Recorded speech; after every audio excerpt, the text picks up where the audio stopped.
A plus B, syllabe, C, métaphore, grammaire, W, hypothèse, J'estime que tu t'exprimes et t'exprimes exécrablement. Y et Z. Ah, le superbe mot zouave. On a l'impression, en le prononçant, que l'on fait le zouave. Il s'agit d'un emprunt tardif, début du XVIIe siècle, au berbère zouawa, nom d'une tribu kabyle dans laquelle on recrutait des soldats. Le terme a été adopté en 1831 pour désigner les soldats algériens d'un corps d'infanterie indigène, puis les soldats français de ce corps.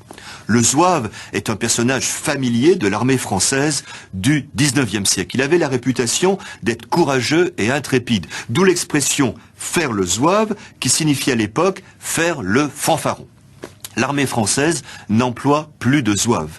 L'expression est restée, mais en changeant de sens. La fanfaronnade est devenue l'excentricité, aidée sans doute par l'uniforme, cette culotte de zouave, bouffante, froncée sous le genou, serrée à la jambe, qui pouvait sembler quelque peu excentrique. Faire le zouave aujourd'hui, c'est faire le pitre, un drôle de zouave. Un soldat de cette glorieuse armée est resté célèbre, celui représenté en pied à Paris sur le pont de l'Alma. Quand la Seine est en crue, on suit la montée de l'inondation par le niveau qu'elle atteint sur la statue. D'abord le pied, puis le genou, puis la taille, la poitrine.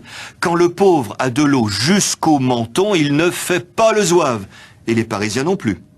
A plus B, syllabe, C, métaphore, grammaire, W, hypothèse, Oxymore.